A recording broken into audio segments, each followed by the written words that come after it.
इधर उधर देखने लगा। चारों तरफ गहरी तारीकी थी। समीना ने इधर उधर देखा, फिर सारू बढ़ाकर ऊपर देखने लगी। आसमान पर सितारे चमकते हुए नजर आ रहे थे। समीना को यूं लगा जैसे वो किसी गहरे कुएं की तह में बैठे हुए हो। और उसी लम्हे अचानक उसके ज़हन में एक और ख्याल आया, कहीं इनके साथ धोखा तो नहीं किया जा रहा। ये कुछ बैद भी नहीं था। हाजी अब्दुल्ला एक बैन-अल-अक़वामी और खतरनाक स्मगलर था। वो अपने मुकाबले पर किसी को बर्दाश्त नहीं कर सकता था। पाकिस्तान में मुनशियात के बहुत से स्मगलर ऐसे थे जो हाजी अब्दुल्ला की रिकाबत का शिकार हुए थे। बाज को तो मरवा दिया गया था और बाज जान के खौफ से ये धंधा ही छोड़कर हमेशा के लिए रोपोश हो गए थे। हाजी अब्दुल्ला चाहता भी यही था। शारिक भी मुनशियात की स्मगलिंग में आ गया था और देखते ही देखते वो लाहौर की मुनशियात की मार्केट पर काबिज हो गया था। शारिक हाजी अब्दुल्ला को बड़ा नुकसान पहुंचा था। ऐसे लोगों से निमटने के बहुत से तरीके थे। या तो इन्हें रास्ते से हटा दिया जाए या इन्हें थोड़ा सा लालच देकर अपने साथ मिला लिया जाए ताकि अपना धंधा महफूज रहे।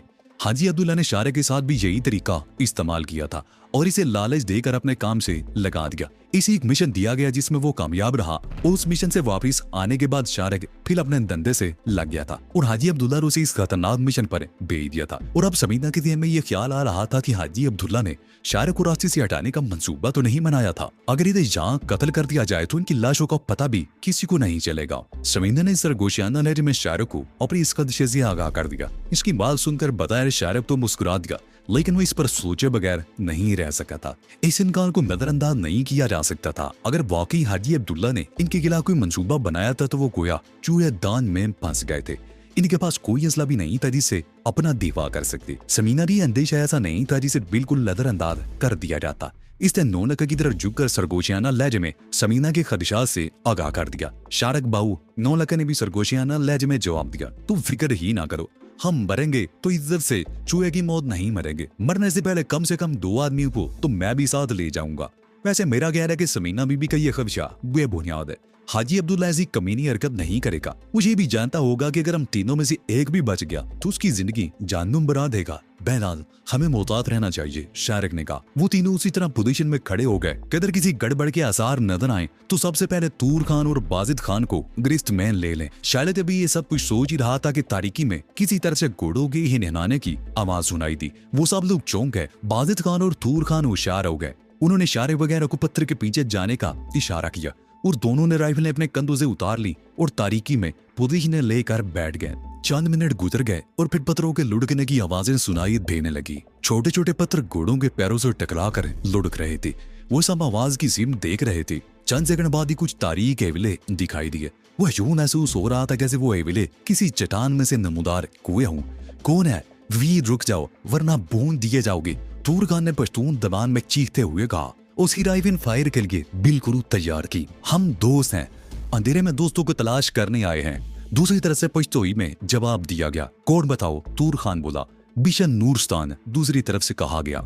ठीक है, वहीं रुक जाओ, हम आ रहे हैं। तूर खान क्या, तू राइफल नीचे कर ली और उठकर शारिक वगैरह के करीब आ गया। वो लोग आ गए हैं। वो पत्थर की आड़ से निकलकर उस जगह आ गए हैं जहां घोड़े खड़े थे। वो घोड़े नहीं, दरअसल 5 खच्चर थे। आदमियों की तादाद 2 थी। उन सब ने बड़ी गर्मजोशी से एक दूसरे से हाथ मिलाए। शारिक वगैरह अब भी मोहतात थे। एक खच्चर पर कुछ सामान लदा हुआ था। खच्चरों के साथ आने वालों में से एक ने टार्च रोशन कर ली और दूसरा खच्चर पर बंधा हुआ सामान उतारने लगा। एक थैले में 3 कलाशिनकोव राइफल थी। उनके साथ ही बेड भी थे जिन्हें क्रास की सूरत में सीने पर बांधा जा सकता था। उन बेडों में गोलियों के बजाय राइफलों के मैगजीन लटके हुए थे। हर बेड में 5 मैगजीन थे। खच्चर पर 2 थैले थे जिन्हें नहीं उतारा गया। तूर खान ने एक राइफल शारिक और समीना नौनक के हवाले कर दी। समीना के मुंह से बेख्तियार गहरा सांस निकल गया। उसका खदशा वाकई ही बेबुनियाद निकला।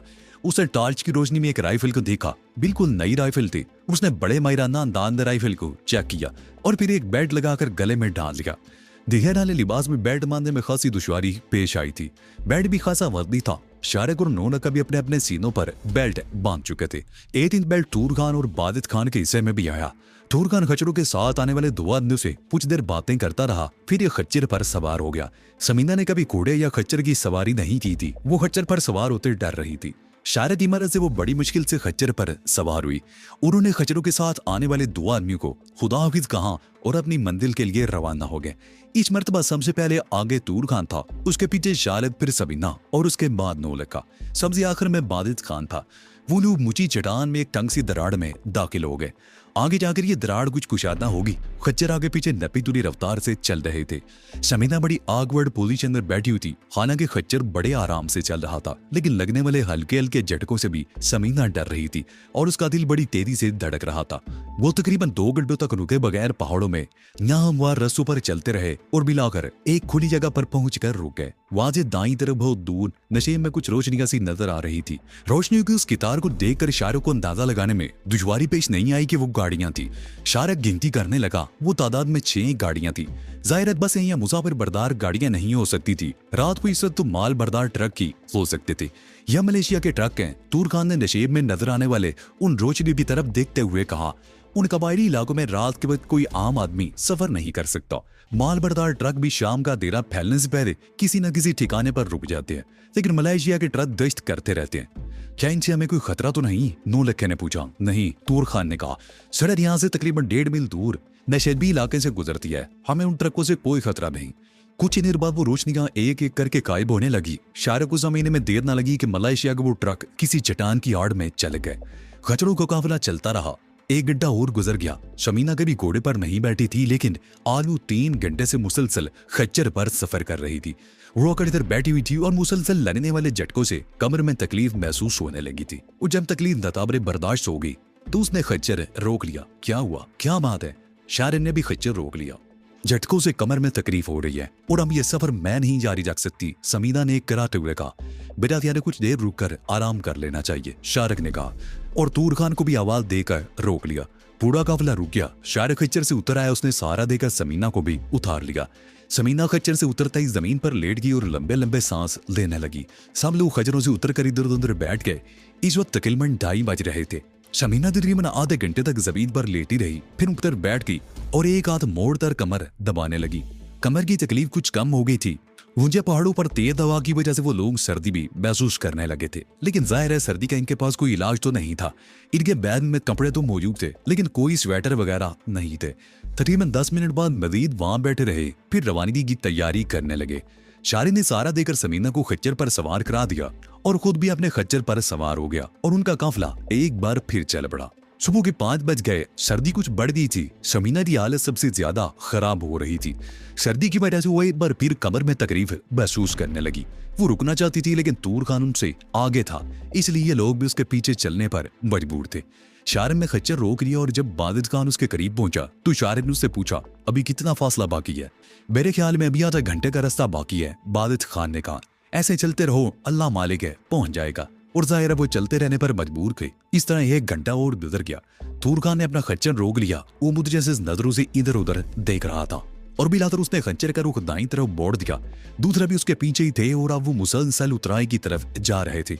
दिन की रोशनी फैल रही थी। बदीदा आधा घंटा चलने के बाद वो जैसे ही एक चट्टान के ऊपर से घूमकर दूसरी तरफ पहुंचे, विषय में छोटी सी बस्ती दिखाई देने लगी। ये बस्ती 6-7 घरों पर मुश्तमिल थी। इतनी बुलंदी से वो मकान बच्चों के घरोंदों की तरह लग रहे थे।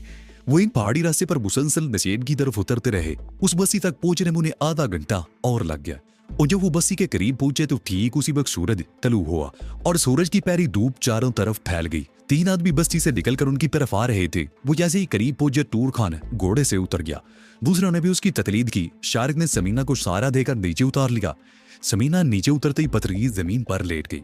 बहराम खान, तूर खान ने बस्ती से आने वाले एक आदमी की तरफ देखते हुए कहा, हमारे साथ एक जनाना भी है, ये बहुत थक गया है, सर्दी भी लगता है इसको, अपना घर ले जाओ इसको और कोई कंबल वंबल दे दो। अपना जनाना को बोलो इसका थोड़ा बहुत खिदमत खातिर करे।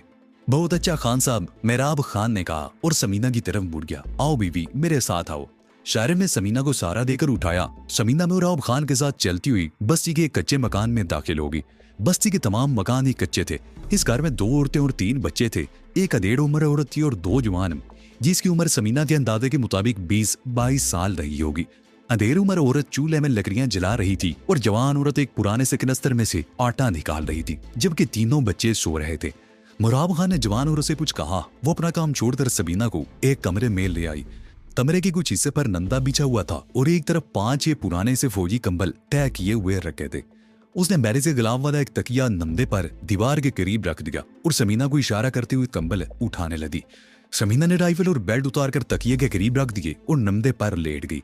उस औरत ने 2 कंबल समीना पर डाल दिए। समीना इस वक्त बड़ी शिद्दत से सर्दी महसूस कर रही थी, इससे अपने आप को अच्छी तरह कंबल में लपेट लिया। समीना का चेहरा कंबल से बाहर था। जिस जगह वो लेटी हुई थी वहां से खुले हुए दरवाजे के ऐन सामने वो जवान औरत बैठी आटा गूंद रही थी और समीना बड़ी हैरत से उसे देख रही थी, क्योंकि आटा गूंदने के लिए वो कोई परात वगैरह इस्तेमाल नहीं कर रही थी। फर्श पर तरपाल का एक टुकड़ा बिछा हुआ था और आटा तरपाल के उस टुकड़े पर गूंदा जा रहा था।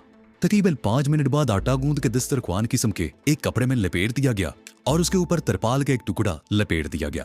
वो लड़की एक तरफ जाकर हाथ धोने लगी और फिर समीना की निगाहों से ओझल हो गई। समीना अपना चेहरा भी कंबल में लपेट दिया। उसके ऊपर 2 कंबल थे जो खासे गर्म थे। कुछ ही देर बाद वो अपने जिस्म में हरारत सी महसूस करने लगी और फिर अपने करीब एक मुसवानी आवाज सुनकर चौंक गई। हुर औगुरा बेहिन ओ बेहिन। उस आवाज के साथ ही किसी ने कंबल पर हाथ रखकर उसे हिलाया।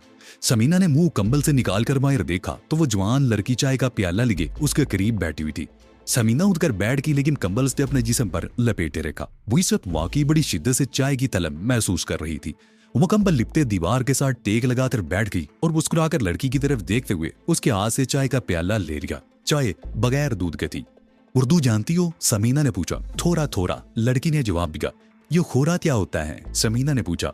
बेहिन अम तो मीम बेहिन, लड़की ने जवाब दिया। उसके होंठों पर मुस्कुराहट थी। समीना भी मुस्कुरा दी। उसे लड़की की ये अदा बड़ी मरी लगी थी। बड़ी हसीन थी ये लड़की, गोल चेहरे पर बड़ी मासूमियत थी। उसने समीना को हूर का मतलब समझा दिया था कि वो उसे अपनी बहन समझती है। मेरा नाम समीना है, तुम्हारा नाम क्या है? समीना ने पूछा। ज़ैनब, उस लड़की ने जवाब दिया। ज़ैनब टूटे फूटे अल्फाज उसे बता रही थी कि मेहराब खान उसका बाप और वो औरत उसकी माँ है और 3 बच्चे जो दूसरे कमरे में सो रहे हैं, उनमें एक उसकी बहन और 2 भाई हैं। वो दोनों भी बातें कर रही थी कि बाहर से ज़ैनब की माँ की आवाज सुनाई दी जो उसे बुला रही थी। मेहमान चाय, ज़ैनब ने मुस्कुराते हुए कहा और उठकर कमरे से निकल गई। समीना को समझने में देर न लगी कि वो मेहमानों को चाय देने जा रही है। समीना दीवार से टेक लगाए बैठी चाय की चुस्कियां लेने लगी। बैरमगन चाय से उसे बड़ी तस्कीन मिल रही थी। उसकी सर्दी भी अब कुछ कम हो गई थी। उसने अपने ऊपर से कंबल उतार दिया, अलबत्ता दूसरा कंबल लपेटे रखा। चाय पीकर उसने खाली प्याला एक तरफ जमीन पर रख दिया और कंबल लपेटे दीवार के साथ पेग लगाए बैठी रही। इस तरह कमर की तकलीफ को भी कुछ आराम मिल गया। रात भर जागते रहने और खच्चर की पुश्त पर सफर से वो बुरी तरह थक गई थी और इस वक्त उसे निडाल होकर नींद की आगोश में पहुंच जाना चाहिए था, लेकिन वो हैरत अंगेज तौर पर अपने आप में एक अजीब सी तब्दीली महसूस कर रही थी। इस वक्त ना तो उसे थकन का एहसास हो रहा था और ना ही नींद का दूर दूर तक कुछ पता था। वो कंबल में दुबकी दीवार से टेक लगाए बैठी रही। कुछ देर बाद बाहर से बातों की आवाज सुनाई देने लगी। एक आवाज ज़ैनब की थी और दूसरी उसकी माँ की। समीना उठ गई। उसने कंबल एक तरफ डाल दिया और कमरे से बाहर आ गई। ज़ैनब इस वक्त चूल्हे के सामने बैठी हुई थी। चूल्हे पर तवा चढ़ा हुआ था। ये तो देखकर भी समीना को बड़ी हैरत हुई। पत्थर का एक आड़ा तिरछा टुकड़ा था जिसकी मोटाई 1/4 इंच के बराबर थी। आटे वाला तरपाल ज़ैनब के सामने बिछा हुआ था और ज़ैनब उस पर पेड़े को हाथ से दबा दबा कर रोटी बेल रही थी। इसने रोटी तवर पर डाली तो समीना मुस्कुराए बगैर वहीं रह सकी। रोटी भी आड़ी तिरछी थी और उसकी मोटाई भी 1/4 इंच के बराबर थी। ज़ैनब ने पहले रोटी पका ली तो समीना उसे बाजू से पकड़कर उठाने लगी। ज़ैनब ने माँ की तरफ देखा। माँ ने मुस्कुराते हुए गर्दन हिला दी तो ज़ैनब चूल्हे के सामने से उठ गई। उसकी जगह समीना बैठती और आटा लेकर पेड़ा बनाने लगी।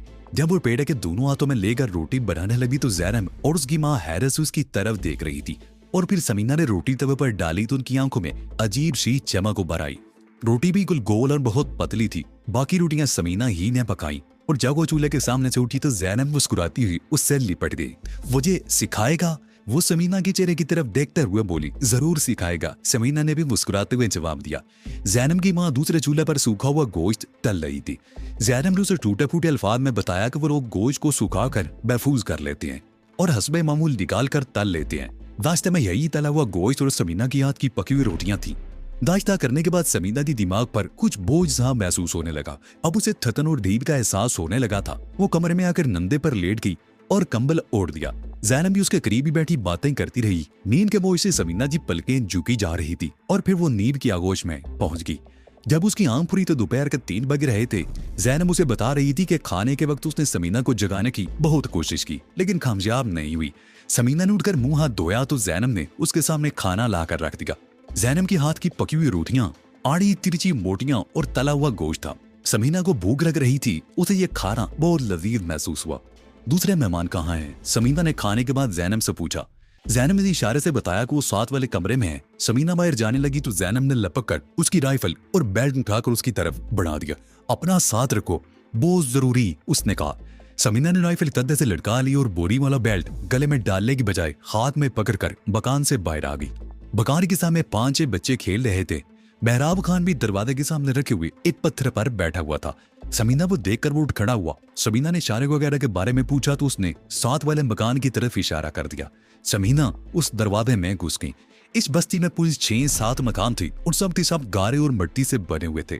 इस मकान के सामने भी एक मुख्तसर सा सेन था और इससे आगे 2 कमरे। शेन में एक तरफ नीले रंग का हार्ड प्लास्टिक का एक बहुत बड़ा बैरल नुमा ड्रम रखा हुआ था जिसमें पानी भरा हुआ था। ये बैरल दायरा किसी किस्म के केमिकल के कंटेनर के तौर पर बनाया गया होगा, लेकिन पसमानदा इलाकों में इन्हें पानी के लिए इस्तेमाल किया जाता था जो इंसानी सेहत के लिए खतरनाक था, लेकिन लोग इस हकीकत से वाकिफ नहीं थे। सामने वाले कमरे का दरवाजा खुला हुआ था। नौलखा और शारिक जमीन पर बिछे हुए नंदे पर बैठे हुए थे। आओ समीना बहन, नौलखा उसे देखते ही बोला। हम तो समझे थे कि यहाँ पहुंचते ही इन लोगों ने शायद तुम्हें गायब कर दिया है। मुझे कौन गायब कर सकता है? समीना उनके करीब बैठते हुए बोली। सुबह नाश्ता करने के बाद मैं सो गई थी, थोड़ी देर पहले ही तो उठी हूँ। हम भी सो गए थे, नौलखे ने जवाब दिया। रात के सफर ने तो हमें बुरी तरह थका दिया था और खच्चरों की सवारी से तो मेरी चाह ही बिगड़ गई। अभी आगे देखो क्या होता है, समीना ने कहा। फिर इशारे की तरफ देखते हुए बोली, क्या प्रोग्राम है? गुल्लमान यहाँ पहुंच जाए या नहीं? गुल्लमान खुद तो नहीं आया, लेकिन ट्रांसमीटर पर उसका पैगाम मिला था। हमें 3-4 दिन यही रहना होगा, शारिब ने कहा। क्या मतलब? हम लोग इसी तरह खबर होने के लिए घर से निकले हैं, समीना ने कहा। उसके लहजे में हल्की सी नागवारी थी। मजबूरी है, शारिब ने कंधे उचकाए। उसका कहना है कि जरूर में कुछ गड़बड़ हो गई है। बल्कि फरीद खान ने उसे पैगाम भेजा था कि हम लोग चंद रोज इंतजार कर लें, हालात जैसे ही बेहतर होंगे वो हमें सिग्नल दे देगा। इसी दौरान हम यहाँ थोड़ी सी तफरी कर लेंगे। क्या ये वो पिकनिक पॉइंट है? समीना ने उसे घूरा। समीना बहन, नौलखे ने उसकी तरफ देखते हुए कहा, ये जगह वाकई ऐसी है कि यही जिंदगी गुजारने को दिल चाहता है। हर तरफ कुदरती हुस्न बिखरा हुआ है।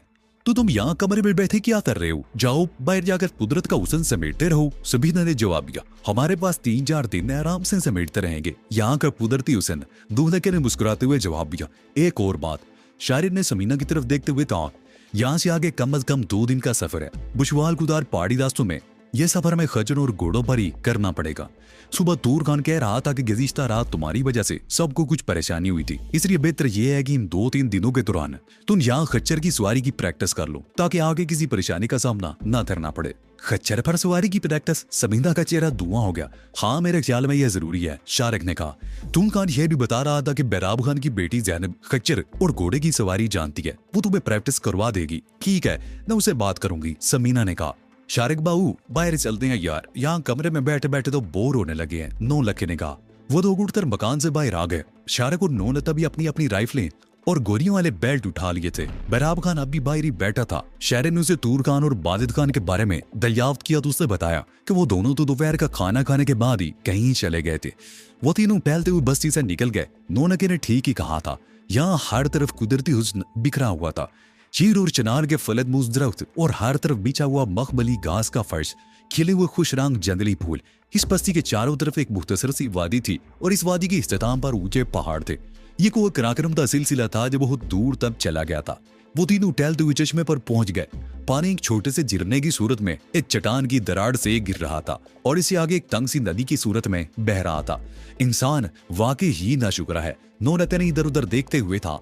अल्लाह ताला ने हमें कितनी नेमतों से नवाजा है, लेकिन हम में के नौलखा भाई, समीना ने उसकी तरफ देखकर बात काटते हुए कहा। मैं देख रही हूँ कि तुम बहुत फलसफा बिकार में लगे हो, क्या बात है? ये फलसफा नहीं समीना बीबी, ये एक अनपढ़ और जाहिल आदमी के दिल की आवाज है, नौलखे ने गहरा सांस लेते हुए कहा। तुम खुद ही सोचो कितनी रहमतें दी हमें अल्लाह ने, और हम है कि क्या करते फिर रहे हैं। हम फसाद फैला रहे हैं अल्लाह की इस जमीन पर। बस बस, समीना ने हाथ उठाकर उसे खामोश करा दिया। अब नाज़िर बनने की कोशिश मत करो। ये नासिर कौन है समीना बीबी? नौलखे ने कहा। नासिर नहीं नासे, समीना ने उसे समझाया। नसीहत करने वाला, तुम्हारी तरह वाज करने वाला। मैं तो बहुत गुनहगार आदमी हूँ समीना बीबी, नौलखे ने कहा। समीना ने बात आगे बढ़ाने की कोशिश नहीं की। वो इधर उधर घूमते रहे और जब सूरज पहाड़ों के पीछे छुपने लगा तो वह बस्ती में वापस आ गए। तूर खान और बाजिद खान अभी तक वापस नहीं आए थे। रात का खाना शाम ढलते ही खा लिया गया। रोशनी के लिए कैरोसिन ऑयल के दियों का इंतजाम था। पिन के डब्बों में सुराख करके उनमें तेल और कपड़े की बटी हुई बत्तियां डाल दी गई थी। ये लैंप जलने से धुआं फैल रहा था, लेकिन जाहिर है ये सब कुछ उन्हें बर्दाश्त करना था। समीना के लिए मेहराब खान के घर में इंतजाम किया गया। वो और ज़ैनब एक ही कमरे में एक ही बिस्तर पर सोई थी। रात वो देर तक बातें करती रही।